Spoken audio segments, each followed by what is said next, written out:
안녕하세요. 사교 수학 고급 물리학 2 멤버십 코스로 세 번째 시간입니다. 고급 물리학 2에서는 양자역학을 다루는데 오늘은 여러분에게 허미션 행렬을 소개합니다. 우리 지난 2시간 동안에 무엇 했습니까? 첫 번째 시간에는 리드베리 공식, 보호의 수소 원자 모형, 슈레딩거 방정식까지 했죠. 리드베리 공식은 원자 속에서 무슨 일이 벌어지는 거에 대한 정보라고 그랬습니다. 그런데 보호가 왜 그런지 알지 못하는 가정 3개를 이용을 해서 뉴턴 역학, 뉴턴의 운동 방정식을 적용했더니 수소 원자 모형으로부터 그 이상한 공식이 저절로 튀어나왔어요. 그리고 이제 미세계는 뉴턴의 물리학으로는 설명할 수 없다라고 하는 걸 깨달았죠. 완전히 달랐죠. 그래서 전자가 파동일 수도 있다라고 하는 생각으로 파동 방정식을 유도하는 것과 같은 방법으로 슈레딩거가 방정식을 하나 유도했습니다. 그것을 슈레딩거 방정식이라고 부르는데 그 슈레딩거 방정식은 무엇에 근거했습니까? 뉴턴 역학의 역학적 에너지 보존 법칙에 근거했었죠. 그런데 놀랍게도 거기서 나온 풀이가 바로 보호의 수소 원자 모형의 결과와 똑같았죠. 다시 말하면 리드베리 공식을 유도하는 것이나 마찬가지였습니다. 그것이 우리가 두 번째 시간에 한 것이었어요. 그래서 두 번째 시간에 수소 원자에 대한 슈레딩거 방정식을 풀어봤습니다. 그 푸는 게 쉽지가 않았죠. 그렇지만 그 세세한 것은 설명하지 않았지만 우리 무엇을 확인했습니까? 그 결과가 리드베리 공식이 저절로 나온다는 것을 확인했습니다. 자, 그래서 우리 무엇이 궁금하냐면, 자, 슈레딩거 방정식이 올바른 미지세계 기본 법칙인 건 분명히 보입니다. 그런데 이 보호의 모형에서는 그냥 이유 없이 성립한다고 가정했던 그 가정들이 어떻게 슈레딩거 방정식에서는 이게 저절로 성립하는 것으로 해가지고 이 결과가 어떻게 저절로 나왔는가 하는 것이 궁금하지요. 그런데 우리 지난번에도 얘기했지만 미세계는 우리 주위와는 완전히 다르기 때문에 미세계의 자연법칙을 세우는데 우리가 지금까지 알았던 그 수학적인 지식이나 또는 개념이나 이런 것으로는 불충분합니다. 새로운 걸 알아야 되는데 첫 번째로 여러분한테 소개하는 게 행렬이라고 하는 수학입니다. 아까 제목이 뭐였습니까? 허미션 행렬이었죠. 이제 허미션 행렬이 행렬의 일종인데 사실은 슈레딩거 방정식이 1926년에 나왔지만 양자역학은 1925년과 26년 서로 독립적으로 25년에는 하이젠베르크가 발견을 했습니다. 하이젠베르크가 그 양자역학의 기본 방정식을 어떤 형태로 표현했냐면 이렇게 행렬 방정식 형태로 표현을 했습니다. 그리고 1926년에 파동 방정식의 형태로 표현을 했죠. 이 행렬은 수학에서 선형대수라고 해서 나온 그런 분야였는데 물리학자들은 잘 모르고 있었습니다. 그래서 이 행렬 방정식은 널리 적용되지가 못했어요. 사람들이 확인한다거나 이러는데 널리 사용할 수가 없었습니다. 그렇지만 슈레딩거의 파동 방정식은 물리학자들이 잘 알고 있던 거였죠. 바로 적용해가지고 바로 좋은 결과들이 팍팍 쏟아져 나왔습니다. 아, 이게 진짜구나 하는 걸 알았습니다. 그리고 이제 나중에 바로 다음 해 1927년에 영국의 디렉이라고 하는 사람과 슈레딩거 두 사람이 이 두 개가 하나는 둘이 전혀 다른 것 같은 수학적인 방법으로 표현됐지만 이 두 개가 같은 것이다 라고 하는 것을 이제 보였습니다. 자, 이 디렉이라고 하는 사람은 슈레딩거와 하이젠버그와 같이 세 사람이 1932년에 양자역학을 세운 공로로 노벨 물리학상을 받은 사람들입니다. 오늘 이 시간에는 그래서 여러분들한테 행렬을 간단히 소개하겠습니다. 그래서 이 행렬, 특히 허미션 행렬이 양자역학에서 이제 앞으로 중요한 역할을 하는데 오늘 배운 것을 여러분이 좀 생소하더라도 반드시 외워놔야 됩니다. 우리 지금 고급 물리학 하죠. 양자역학 하는데 자, 이거는 기본으로 여러분이 마치 고전 역학에서 뭐 벡터와 스칼라 이런 거 하듯이 사실은 행렬은 벡터와 스칼라, 벡터 그 다음 단계입니다. 자, 이거 여러분이 알아둬야지 되겠습니다. 행렬은 들어본 적이 있겠죠. 행렬은 뭐냐면 이렇게 숫자들을 이렇게 나열해 놓은 것입니다. 숫자들을 이렇게 나열해 놨는데 이렇게 숫자들을 나열해 놨을 때 명칭이 뭐냐면 요 위로 이렇게 이걸 갖다가 행이라고 합니다. 영어로는 row입니다. 그래서 맨 위에가 first row 제1행, 그 다음에 두 번째는 제2행, 세 번째는 제3행, 네 번째는 제4행 이런 식으로 가겠어요. 그러니까 행렬에 이 가로가 행이고 세로는 뭐냐면 열입니다. 그래서 영어로는 컬럼이라고 하는데 그래서 첫 번째를 first column 제1열, 두 번째를 second column 제2열, 세 번째를 third column 제3열, 네 번째를 the fourth column 제4열 이렇게 얘기하죠. 뭐 이거 얼마든지 많이 있어도 좋습니다. 행렬은 이렇게 저 고딕체로 표시하고 행렬의 요 하나하나를 요소라고 하는데 엘리먼트라고 하는데 이 엘리먼트는 이런 식으로 표시합니다. 그래서 여기 i는 행을 표시하고 j는 열을 표시합니다. 그래서 m이라고 하는 행렬은 mij라고 하는 요소들로 이루어졌다 이렇게 표시하는 거나 마찬가지가 되겠어요. 그래서 우리가 M21이 무엇이냐라고 하면 이거는 투열 두 번째 행의 첫 번째 열이다 라고 하는 뜻입니다. 두 번째 열의 첫 번째 행은 어디에 있습니까? 여기에 있죠. 그래서 M21은 무엇과 같으냐면 이와 같다라고 하는 거죠. 쉽죠? 자, 그러면 M34, M34는 무엇과 같겠습니까? 네, 세 번째 행에다가 네 번째 열이죠. 그러니까 이것과 같습니다. 그래서 이거는 뭐와 같아요? L과 같다라고 하는 것이죠. 자, 이 행렬을 이제 어떻게 가지고 노느냐, 어떻게 곱하고, 어떻게 더하고 하느냐, 뭐 이런 것들을 좀 알아야 되겠죠. 먼저 행렬을 얘기할 때, 아까 행의 숫자와 열의 숫자가 많이 있었죠. 그걸 뭐라고 얘기하냐면, m by n 행렬이다. 이렇게 얘기합니다. 그래서 m by n 행렬이란 무슨 뜻이냐면, 행이 m개이고, 열이 n개인 행렬이다. 이렇게 그런 것이죠. 그래서 2by3 행렬을 쓴다면 이런 식으로 써지게 됩니다. 3by2 행렬은 어떻게 되겠어요? 이렇게 써지게 되겠죠. 요거 이렇게 써지면 이건 뭡니까? 3by3 행렬이 되겠죠. 특히 행이나 열이 딱 하나만 있는 경우가 있습니다. 이건 뭡니까? 행이 딱 하나죠. 이걸 뭐라고 그러냐면 로우만 있는 거니까 로우 벡터다라고 합니다. 요거 이제 숫자를 이렇게 일렬로 써놓은 게 사실은 벡터인데 벡터를 두 가지로 구분합니다. 이제 어떻게 늘어났느냐에 따라서 우리 전에는 뭐 가로로 늘어놓든 세로로 늘어놓든 그냥 벡터라고 생각을 했죠. 행렬을 다룰 때는 그것을 구분합니다. 그래서 가로로 늘어놓은 것은 로우 벡터, 세로로 늘어놓은 것은 뭐예요? 행 벡터, 컬럼 벡터, 열 벡터라고 이렇게 이야기합니다. 그러면 두 개의 두 개의 행렬을 곱할 때는 어떻게 하느냐? 자, 이렇게 곱합니다. 요거 뭐예요? 2by3죠. 요건 뭐예요? 3by2죠. 이걸 곱한다 라고 하면 어떻게 되냐면, 자, 곱했을 때 첫 번째 열과 첫 번째 행을 이렇게 곱해줍니다. 요놈하고 곱해서 각각 순서에 맞게 곱해서 다 더해줘서 곱한 것에 첫 번째 행과 첫 번째 열의 요소가 됩니다. 두 번째는 어떻게 돼요? 두 번째는 이렇게 곱해서 두 번째 요소가 돼요. 그래서 결과적으로는 뭐가 됩니까? 2by2 행렬이 되는 것이죠. 자, 이런 식으로 이렇게 곱합니다. 이런 식으로 이렇게 곱하는 거, 이 곱하는 모양을 여러분이 주의해야지 되겠어요. 그래서 맨 처음에 걸 m 행렬, m by n 행렬이라고 그러고, 그 다음에 두 번째 거는 n by n l 행렬이라고 한다면, 이때 이렇게 곱할 수 있기 위해서는 바로 어떻게 해야 되냐면 가운데 끼어 있는 놈이 같아야지 됩니다. 그러면 이제 생기는 게 뭐가 됩니까? m by l 행렬이 되고 요 앞 가운데 있는 요 두 개는 같아야지만 곱할 수가 있습니다. 이게 다르면 곱할 수가 없다라고 하는 것이죠. 그래서 두 행렬의 곱은 어떻게 쓸 수가 있냐면 a는 b 곱하기 c 이렇게 쓸 수가 있는데, 곱해진 행렬의 요소 i번째 j번째 요소는, 자, 여기서 이렇게 한 거를 식으로 쓰면 이렇게 되겠어요. BIM, CMJ. 이게 뭡니까? M에 대해서 다 곱한 다음에, M이 같은 걸 곱한 다음에 다 더한 거. 그렇죠? 여기서 M이 같은 거를 곱해가지고 다 더한 거죠. 이렇게 해서 두 행렬의 곱을 구할 수가 있다고 하는 것이죠.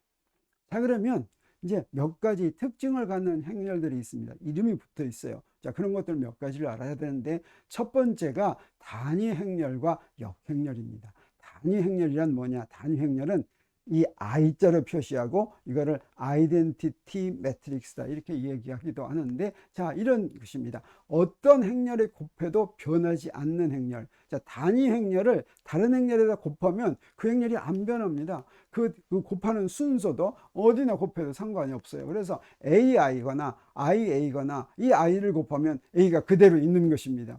자, 그런 행렬은 어떻게 생겼겠습니까? 그런 행렬은 이렇게 생겼습니다. 근데 만약에 3by3라고 한다면 4by4라고 한다면 어떻게 되겠어요? 일이 하나 더 있겠죠. 이걸 대각선 요소라고 하는데 대각선 요소만 1이고 나머지는 다 0인 행렬, 이것을 단위 행렬, 아이덴티티 행렬이라고 하고, 요소를 표시할 때는 어떤 기호를 쓰냐면 크로네커 델타 기호를 씁니다. 크로네커 델타 기호는 i하고 j가 같으면 1이고 다르면 0인 기호죠. 그래서 크로네커 델타 기호가 이 단위 행렬 표시할 때 아주 편리하게 이용이 되겠습니다.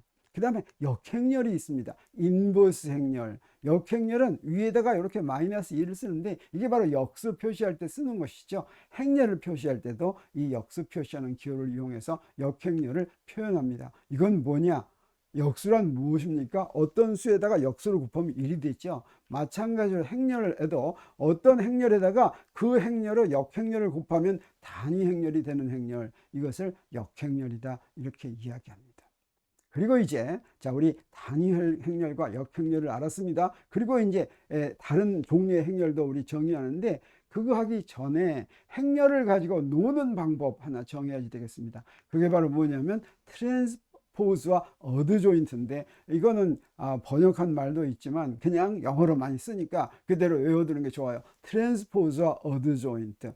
트랜스포즈는 번역을 하면 전치라고 하는 것입니다. 전치는 행과 열을 바꾸는 것이에요. 그래서 그 다음에 어드 조인트는 번역을 하면 복소전치라고 하는 것인데, 이건 어떻게 하는 거냐? 행렬들의 모든 요소들을 일단 모두 다 복소 켤레로 바꿉니다. 복소수로, 그것을 복소수로 바꿔요. 그리고 행과 열을 바꾼 거, 그러니까 두 가지 동작을 한 거죠. 복소 켤레로 바꾼 다음에 그 다음에 전치를 한 것입니다. 자, 그래서 우리 M이라는 행렬이 있는데 전치를 한다면 어떻게 되냐면, 자, 이렇게 돼요. 자, 여기 MIJ가 있는데 이것을 전치를 하게 되면 여기다 이렇게 전치를 했습니다. 행과 열을 바꿨죠. 그래서 여기 A, B, C, D, 여기 이 열에 있던 것이 뭐가 됐습니까? 밑으로 A, B, C, D 행으로 됐죠. 두 번째 열에 있던 게 두 번째 행으로 됐죠. 이렇게 행과 열로 바꾸는 것을 전치, 트랜스포즈라고 하고, 여기 M 위에다가 T자를 이렇게 딱 표시해 가지고 이렇게 나타내고, 여기 요소로 나타낼 때는 행과 열을 바꾸니까 MIJ를 트랜스포즈한 것은 MJI가 된다라고 하는 것을 알 수가 있겠습니다. 그래서 트랜스포즈된 행렬은 어떻게 할 수가 있냐면, 자, 이게 이제 트랜스포즈된 것이고, 그 다음에 어드 조인트 된 건 어떻게 하냐? 어드 조인트 된 건 여기다가 어드 조인트 표시는 이렇게 요 표시를 뭐라고 그러냐면 대거라고 합니다. 크로스도 십자고 대거도 있는데 두 개의 특징이 뭐냐면, 크로스는 가로하고 세로와 길이가 같습니다. 이 대거는 세로가 조금 더 길어요. 요거는 마치 요 도끼나 단도를 표시한 것입니다. 그래서 M 대거 이렇게 표시하고, 이거는 M의 어드 조인트다라고 하는 것인데, 우리 저기 M이라는 행렬이 있는데 그것에다가 어떻게 했습니까? 전부 다 복소 켤레로 바꿨습니다. 그리고 나서 행과 열로 바꿨어요. 자, 그건 어떻게 한 거냐면, 자, M의 어드 조인트는 요소는 여기 복소 켤레를 만들고 IJ를 JI로 바꾼 거, 이게 바로 어드 조인트 행렬이다. 어떤 행렬은 어드 조인트 행렬이다, 이렇게 이야기합니다. 자, 그런데 여기서 행렬 요소가 만약에 실수면 우리 복소 켤레를 하더라도 어떻습니까? 변합니까? 안 변합니까? 실수면 복소 켤레를 하더라도 그대로죠. 그래서 어드 조인트 행렬이 트랜스포즈 행렬하고 같아진다라고 할 수가 있겠습니다. 자, 그러면 트랜스포즈와 어드 조인트는 행렬을 어떻게 바꾸는 역할을 하는 거죠. 행과 열을 바꾸는 거. 자, 그런 동작을 하는 겁니다. 자, 이걸 알면 우리 이번 시간의 제목이 허미시안 행렬인데, 허미시안 행렬을 정의할 수가 있게 되었습니다. 허미시안 행렬과 같이 정의하는 게 뭐가 있냐면 대칭 행렬이에요. 그래서 대칭 행렬과 허미시안 행렬, 아까 트랜스포즈와 어드 조인트 했었죠. 대칭 행렬이란 어떤 행렬이냐면 정의가 바로 이런 것입니다. 트랜스포즈를 했더니 원래 행렬과 같은 행렬, 이것이 대칭 행렬이에요. 행과 열을 바꾸더라도 원래 행렬하고 바뀌지 않는다라고 하는 뜻입니다. 자, 그런 행렬은 어떻게 생겼겠습니까? 이렇게 생기면 돼요. 대각선 요소를 중심으로 거기에 이렇게 서로 행과 열을 바꾼 게 같으면, 여기 요 B가 요 밑에 B로 오죠. 여기 있는 C가 그 밑에 C로 오죠. 그럼 이거 어떻게 되겠어요? 행과 열을 바꾸더라도 같겠죠. 자, 이런 것을 뭐라고 부르냐면 대칭이다. 이 대각선 요소에 대해서 서로 대칭인 것을 우리가 알 수가 있겠습니다. 요소로 표시하면 SJI가 행과 열을 바꾸더라도 SIJ와 같다, 원래 것과 같다라고 하는 뜻이 되겠어요. 자, 이것과 비슷한 개념이 언제 나오냐면 요소들이 복소수일 때 나오게 되겠어요. 이때는 뭐냐? 어드 조인트를 취해도 같으면 이것이 바로 허미션 행렬이 되겠습니다. 자, 허미션 행렬 어떻게 생겼냐면 이렇게 생겼어요. 자, 그래서 여기 보면 대각선 행렬은 대각선 요소는 반드시 실수해야지 됩니다. 이건 뭐예요? 복소 켤레가 자신과 같아야 되죠. 복소 켤레가 자신과 같으려면 항상 실수해야 되죠. 그리고 여기는 B는 B의 켤레가 되고 C는 C의 켤레가 되고 하면 어떻게 되겠어요? 복소 켤레를 만들더라도 행과 열을 바꿨을 때, 어드 조인트를 했을 때 같아지겠죠. 그래서 요소로 표시할 것 같으면 SJI 스타는 SIJ 이렇게 되는 것을 우리 허미션 행렬이다 이렇게 부르겠습니다. 그리고 또 다른 행렬도 있는, 또 다르게 이름 붙이는 행렬도 있는데 뭐냐면 직교 행렬과 유니타리 행렬이 되겠어요. 직교 행렬 오소고널 매트릭스인데 이건 어떤 거냐? 트랜스포즈를 하면 역행렬이 되는 것입니다. 예, 이 얘기는 뭐냐면 역행렬이란 뭐라고 그랬어요? 원래 거하고 곱하면 1이 되는 거라고 그랬죠. 그래서 어떤 행렬이 있는데 그 행렬에다가 트랜스포즈한 걸 곱하면 아이덴티티, 단위 행렬이 되는 거를 갖다가 바로 직교 행렬이다라고 하는 것입니다. 사실은 우리 문제 풀 때 행렬로 표시되는 게 있으면 직교 행렬을 구하면 몹시 편리하게 풀어지는 경우가 많은데 이때 직교 행렬을 구하는데 트랜스포즈만 취하면 직교 행렬을 구할 수 있다 그러면 얼마나 편리하겠습니까? 네, 그런 특징을 가지고 있는 것이 되겠습니다. 그래서 요거 두 개 곱한 거 O하고 O 트랜스포즈를 식으로 쓰면 이렇게 됩니다. OIM 더하기 OJM 이거는 델타 IJ 이렇게 되는 것이 직교 행렬의 특징이 되겠습니다. 그래서 트랜스포즈만 취하면 역행렬이 되는 행렬을 직교 행렬이라고 하는데 요거 오소고널 매트릭스라고 하는데 이건 유니타리 맥스, 이 유니타리 행렬은 이건 번역하는 말이 없어요. 자, 요건 어떻게 되겠습니까? 우리 아까 여기 트랜스포즈에 해당하는 게 뭐였어요? 어드 조인트였죠. 그러니까 어드 조인트를 하면 역행렬과 같아지는 거. 이게 바로 유니타리 행렬이 되겠습니다. 그래서 이 유니타리 행렬은 U하고 U 대가를 하면 아이덴티티가 되는 것이고 이걸 갖다가 요소들의 곱으로 이렇게 표시되는 거 우리가 알 수가 있겠죠. 그래서 이런 경우에 이런 요소들이 복소수인 경우에 어드 조인트만 취하면 바로 역행렬을 구할 수가 있어서 아주 편리한 그런 게 되겠어요. 자, 그러면 우리가 지금 허미션 행렬과 대칭 행렬 그리고 유니타리 행렬과 직교 행렬을 정의했는데 이 행렬들이 도대체 우리가 그러면 언제 어떻게 쓰느냐?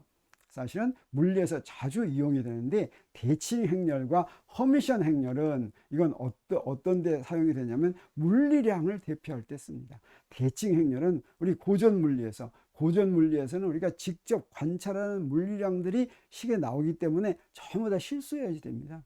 실수만 다루는 데서는 바로 이런 대칭 행렬이 물리량에 쓰입니다. 물리량 중에서 행렬로 대표되는 것들이 있어요. 이런 것들은 반드시 대칭 행렬이야지 된다라고 하는 것이죠. 그런데 양자역학에서는 반드시 물리량은 아니지만 물리량을 대표하는 연산자 우리가 앞으로 정의합니다. 그 연산자의 허미션 행렬이 사용이 됩니다. 그리고 아까 한 직교 행렬과 유니타리 행렬은 어디에 이용이 되냐면 변환 행렬에 어떤 것을 변환시킬 때 그때는 직교 행렬이나 유니타리 행렬에 사용된다라고 하는 것을 우리가 알 수가 있습니다. 그래서 저 허미션 행렬 이게 오늘 우리가 공부하는 관심이 되겠습니다. 자, 허미션 행렬에서 중요한 게 바로 뭐냐면 고유값과 고유벡터라고 하는 것인데 일반적으로 행렬은 고유값과 고유벡터를 가지고 있습니다. 자, 행렬에다가 벡터를 곱하면 어떻게 되냐면 자, 이런 식으로 B는 벡터이고 A는 행렬입니다. 행렬에다가 벡터를 곱하면 벡터는 어때요? 그냥 여기 행 벡터 그러면 행 숫자 3개 있는 거죠. 거기다 행렬을 곱하면 또 다른 숫자 3개가 나옵니다. 이 얘기는 무슨 얘기냐면 다른 벡터가 된다라고 하는 거겠습니다. 일반적으로 어떤 벡터에다가 이런 식으로 3,1이라는 벡터에다가 행렬을 곱하면 그 결과는 다른 벡터가 나오게 돼 있어요. 그게 일반적인 것입니다. 그런데 특별히 어떤 경우도 생각할 수가 있냐면 곱해가지고 자세히 보니까 어때요? 결과가 요 두 개가 같아요. 자, 원래 해줬던 벡터가 같아요. 근데 그 앞에 상수를 하나 곱하면 물론 이게 1이 될 수도 있겠죠. 같은 벡터가 또 상수 곱하기 같은 벡터가 또 나올 때 그때 이런 벡터와 이 곱한 상수를 뭐라고 부르냐면 그것을 고유 벡터, 그 상수를 고유값이라고 한다라고 하는 것이죠. 그래서 요 앞에 2, 1, 1, 2라고 하는 행렬이 있으면 그 행렬에서 1, 1은 바로 이 행렬의 고유 벡터가 됩니다. 그리고 이 3은 고유값이 되는데 여기서 중요한 건 뭐냐면 이렇게 행렬이 딱 정해지면 그 행렬의 고유값과 고유 벡터는 미리 정해져 있다라고 하는 것이죠. 뭐 이것도 됐다 저것도 됐다 하는 것이 아니라 행렬마다 그 행렬의 고유값과 고유 벡터가 다 따로 딱 정해져 있습니다. 그러니까 행렬이 있으면 그 행렬의 고유값과 고유 벡터를 구하는 방법을 알고 싶겠죠. 자, 이것을 어떻게 구하냐면 구하는 방법이 있어요. 일반적으로 여기 벡터에다가 행렬을 곱하면 다른 벡터가 된다고 그랬는데 고유 벡터와 고유값이 되려면 어때야 됩니까? 같은 벡터가 또 나와야 되죠. 그리고 그 앞에 곱해준 저 람다, 이게 이제 고유값이라고 했습니다. 자, 요거를 그러니까 행렬 A의 고유 벡터에 대응하는 고유값은 A라는 벡터가 고유값은 람다다라고 하는 그냥 식으로 쓴 거예요. 그래서 A는 람다 A라고 하는 것은 저 행렬 A의 고유 벡터가 A고 고유값이 람다다라고 하는 걸 식으로 쓴 것입니다. 이 식을 왼쪽으로 이항을 할 것 같으면 어떻게 쓸 수가 있냐면 자, 이렇게 쓸 수가 있어요. 저 숫자에다가 단위 행렬을 곱하면 저 위식하고 똑같은 숫자가 되는데 이때 만약에 이 식을 풀 때 조건이 있습니다. 만약에 요 앞에 있는 A-람다 i는 이거 행렬이죠. 이것의 행렬식이 0이 아니라면, 아니 그 행렬식이 0이 아니면 그 결과 우리가 구하는 벡터는 뭐밖에 없냐면 0밖에 없습니다. 그래서 어떤 식에서 답이 0밖에 없으면 그런 식은 항상 성립하겠죠. 양변 A에 0 대입하면 저 식 항상 성립하죠. 자, 이런 걸 뭐라고 그러냐면 트리비얼, 있으나 마나한 풀이다라고 이야기합니다. 그래서 트리비얼하지 않은 풀이를 구하려면 어떤 조건이 필요하냐면 저것의 행렬식이 0이어야지만 된다. 0이 아니면 저 벡터가 0이니까 0이 아니어야지 된다라고 하는 이 조건이 필요한데 이 조건이 바로 고유값을 구하는 조건이 되겠습니다. 자, 그래서 이 A가 n/n 행렬이면 그러면 고유값이 몇 개 존재하냐면 람다개가 존재합니다. 이 식을 만족하는 식을 딱 만들 것 같으면 이 n/n 행렬이면 람다에 대한 n차 방정식이 돼요. n차 방정식이 되면 풀이가 n개 있죠. 그래서 고유값이 람다개 존재한다라고 하는 것이죠. 아주 간단한 예를 가지고 고유값하고 고유 벡터를 한번 구해 보겠어요. 여기에 아까 한번 한 거 있었죠. 2, 1, 1, 2의 고유값과 고유 벡터를 구하라라고 한다면 조건이 뭐였습니까? 먼저 이 조건으로 식을 만들어요. 이 식을 만들면 어떻게 되겠어요? 자, 이런 식이 되겠죠. 그래서 이 행렬식을 전개하면 어떻게 됩니까? 전개하면 이렇게 되는데 다시 전개하면 이렇게 내가 문제를 좋은 걸 뽑았어요. 자, 인수분해가 간단히 됩니다. 그래서 고유값이 몇 개 나왔어요? 2/2니까 2개 나왔죠. 그래서 그 고유값이 람다는 1이고 람다는 3이다 라고 하는 것이 이제 고유값이 되겠어요. 이렇게 해서 이제 고유값을 구했습니다. 그래서 이런 행렬이 있다면 항상 이 2개의 고유값을 가지고 있습니다. 그러면 고유 벡터는 어떻게 하느냐? 다시 원식으로 돌아갑니다. 원식으로 돌아가서 고유값을 저 원래 식에다가 고유값을 대입해 가지고 x, y를 구하는 거예요. 어떻게 하는 거냐면 자, 여기 고유값식이 있는데 저 람다를 알았으니까 람다 2개죠. 따로따로 이제 대입을 합니다. 처음에는 람다에다가 1을 대입합니다. 1을 대입하면 이런 식이 나오죠. 자, 이 식을 풀면 이 식은 어때요? 식이 2개 나옵니다. 이 식을 풀면 식 2개가 이렇게 나오는데 이 식 2개지만 2개가 다 결정이 안 됩니다. 이 b만 결정이 돼요. 두 개 x, y 중에 하나는 다른 하나에 결정되는 거예요. 그래서 뭐만 결정이 되냐면 이런 b만 결정이 돼요. x는 마이너스 y다. 이 b를 만족하는 대로 이걸 쓰면 뭐가 될 수 있냐면 가장 간단하게 쓰는 게 1 마이너스 1 그러면 항상 만족하겠죠. 자, 여기에 좀 숫자를 대입해도 다른 숫자 2 마이너스 2 그래도 상관이 없어요. 똑같습니다. 똑같은 고유값을 가져요. 그래서 1 마이너스 1 이거를 저기다 대입하면 바로 1이라는 고유값이 나오는 거 우리가 알 수가 있겠어요. 그럼 이번에는 3을 대입하면 어떻게 되냐? 그럼 이런 식이 나오는데 자, 여기다 대입해서 풀면 어떤 관계냐면 x는 y가 나오면 그런 고유 벡터는 뭐가 되겠어요? 1, 1이 되겠죠. 그래서 이렇게 이 2, 1, 1이라는 행렬은 고유값이 1과 3이고 1에 대응하는 고유 벡터는 1, 1, 3에 대응하는 고유 벡터는 1, 1이다 라고 하는 것을 우리가 알았습니다. 이런 식으로 행렬마다 고유값과 고유 벡터를 가지고 있다. 독특한 고유값과 고유 벡터를 가지고 있다라고 하는 것이죠. 자, 이제 거의 다 있습니다. 허미시한 행렬의 성질을 하기 전까지 또 하나 해야 될 게 있는 게 뭐냐면 트랜스포즈를 구하는데, 트랜스포즈를 아까 어떻게 구하는지 알았죠? 근데 행렬을 곱해 놓으면, 그러면 자, 여기 A라는 저 벡터가 있다고 그러겠어요? 그러면 A의 트랜스포즈는 어떻게 하는 겁니까? 이렇게 행과율을 바꾼 거죠. 자, 이거 두 개를 곱했어요. 그래서 A라는 행렬에다가 B라는 벡터를 곱하면 이런 식으로 되죠. 그런데 요 놈을 갖다가 전체를 트랜스포즈를 시키면 자, 이렇게 바뀝니다. A, B 전체를 요거 트랜스포즈를 시키면 이렇게 된 거죠. 이렇게 된 거예요.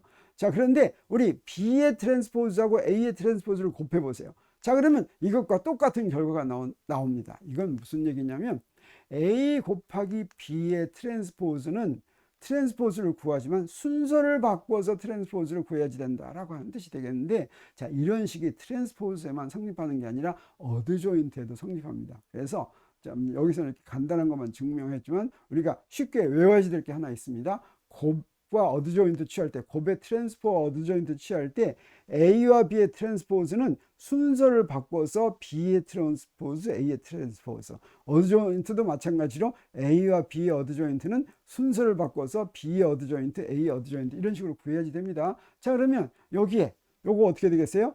B의 트랜스포즈 A 곱한 거의 트랜스포즈는 하니까 A의 트랜스포즈 곱하기 B 이렇게 되겠죠. 자, 이것도 이런 식으로 하면 되겠습니다. 자, 그다음에 이건 뭐가 되겠어요? 두 행렬 곱한 거 이렇게 순서를 바꿔서 이렇게 합니다. 자, 이 경우는 어떻게 되냐?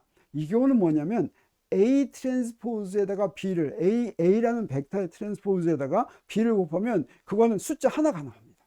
그러니까 숫자 하나는 트랜스포즈를 하더라도 그대로죠. 그런데 요걸 갖다가 저 트랜스포즈를 아까 그 원칙에 맞게 하면 B의 트랜스포즈 곱하기 A 이렇게 되겠죠. 그래서 이 경우는 A 트랜스포즈 B나 B의 트랜스포즈 A나 요게 값이 같다라고 하는 것을 알 수가 있겠습니다. 그런데 이 경우에는 A 트랜스포즈 B는 이것도 하나의 숫자인데 이건 복소수죠. 그래서 어드 조인트를 취하면 이건 그냥 복소수가 되겠어요. 그래서 복소수가 되는데 어드 조인트를 취하면 순서를 바꾼 것이다 이렇게 되는 것이죠. 만약 세 개면 어떻게 돼? 세 개면 이제 두 개를 이제 반복하는 게 되니까 세 개도 역시 순서를 바꿔서 이렇게 하면 되겠죠. 자, 그러면 우리가 필요한 게 뭐냐면 허미션 행렬이 가지고 있는 두 가지 성질입니다. 이게 이제 양자역학에서 필요한 게 되겠어요. 그래서 허미션 행렬이 뭐였습니까? H 대가는 H인 행렬, 이게 바로 허미션 행렬이었죠. 이때 허미션 행렬의 첫 번째 성질, 그게 바로 뭐냐면 고유값이 실수다라고 하는 게 되겠어요. 자, 이거 증명하겠습니다. 자, 우리 고유값이 이제 A고 고유 벡터가 A고 고유값이 람다라는 걸 식으로 이렇게 쓰면 이렇게 되겠죠. 자, 이거에다가 어떻게 하느냐? 앞에다가 A 대가를 곱하겠어요. 앞에다 그냥 A 대가를 곱했습니다. 그래서 일식이 나왔어요. 그 다음에 어떻게 하냐? 이 식의 양변의 어드 조인트를 취하겠습니다. 아까 한 방법대로 어드 조인트를 취하겠어요? 그럼 어떻게 됩니까? 어드 조인트를 취하면 순서 바꿔서 취하죠. 그럼 이렇게 되는데 우리 여기서 뭘 이용했냐면 요거는 H의 어드 조인트 이렇게 돼야 되죠. 근데 H의 어드 조인트는 H다라고 하니까 허미션 행렬이라고 하는 걸 이용을 했습니다. 그리고 람다의 어드 조인트는 어떻게 되겠어요? 그러니까 람다 스타 이렇게 되겠죠. 복소수가 되겠죠. 네. 자, 그래서 1에서 2를 뺍니다. 이래서 1식에서 2식을 빼면 어떻게 되냐면 우리 좌변은 같죠. 그러니까 0이 됐죠. 그 다음에 람다 빼기 람다 스타하고 A 대가 A 이렇게 되는데 A 대가 A는 이건 A라는 벡터의 크기입니다. 그래서 절대 0이 아니죠. 여기서부터 뭘 알았습니까?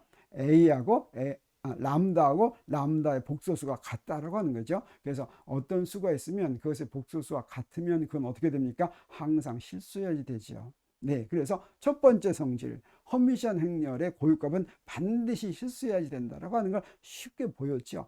두 번째 성질도 있습니다. 두 번째 성질은 뭐냐면 서로 다른 고유값에 대응하는 고유 벡터는 직교한다라고 하는 것입니다. 자, 허미션 행렬이면 그 행렬이 가지고 있는 고유값과 고유 벡터는 다 정해져 있죠. 근데 그 고유값 중에서 두 개를 고릅니다. 서로 같지 않은. 그래가지고 고유값 식을 쓸 것 같으면 자, 하나는 람다1이고 또 다른 하나는 람다2라고 하겠어요. 이렇게 씁니다. 이렇게 쓰기만 했습니다. 그래가지고 어떻게 하느냐? 일식에는 어드 조인트를 취해가지고 A2를 오른쪽에서부터 곱하겠어요. 그래서 어드조인트를 취하면 이렇게 되죠. 그래서 A2를 곱했습니다. 여기서도 마찬가지로 H는 허미시안이라는 거. 그 다음에 허미시안 연산자의 고유값은 실수라는 거 이용했습니다. 원래는 여기 람다 1 스타 이렇게 돼야 되겠죠. 그냥 썼어요.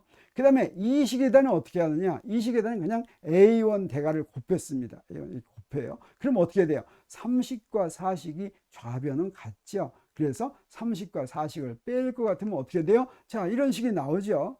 그런데 우리 뭘 압니까? 이 문제가 람다 1과 람다 2가 다른 거였죠. 그래서 다르면 이게 0이 아니면 어떻게 되겠어요? A1 대가 어드조인트가 A2와 0이다라고 하는데 이게 바로 뭐냐면 두 벡터가 직교한다라고 하는 성질입니다. 그래서 허미시안 연산자에서는 서로 다른 고유값에 대응하는 고유 벡터는 항상 직교한다라고 하는 것이죠. 그래서 우리 정리하면 우리 행렬의 고유값과 고유 벡터 구할 때 이렇게 돼 있는데 이 행렬의 고유값과 고유 벡터라고 하는 것은 어때요? 다 행렬마다 독특한 고유값과 고유 벡터를 가지고 있다라고 하는 것이고 우리 곱의 트랜스포즈와 어드조인트 구할 때는 자 이런 방법으로 한다는 걸 잘 알았죠. 근데 허미시안 행렬은 어떻습니까? 두 가지 성질을 가지고 있는데 그 중에 한 가지가 뭐라고 그랬어요? 고유값이 항상 실수다. 또 하나는 뭐예요? 서로 다른 고유값에 대응하는 고유 벡터는 직교한다. 항상 실수다라고 하는 것이죠. 그 다음에 또 하나는 뭐예요? 서로 다른 고유값에 대응하는 고유 벡터는 직교한다라고 하는 것이죠. 이것이 우리 이제 앞으로 양자역학을 공부하는데 중요하게 이용이 될 것입니다. 자, 그래서 우리 양자역학에서 허미시안 행렬이 차지하는 역할이 무엇인가 하는 게 좀 이제 궁금해졌습니까? 알고 싶습니까? 근데 이거 알아야지 양자역학을 제대로 이해할 수가 있습니다. 그리고 허미시안 행렬의 고유값이 실수이고 고유 벡터가 서로 직교한다는 것이 미세계의 자연법칙하고 어떤 관계가 있을까 이런 것도 궁금하죠. 우리 다음 시간에 이런 것들을 하나씩 풀어보도록 하겠습니다. 자, 고급 양자역학 2 세 번째 시간 이것으로 마치겠습니다.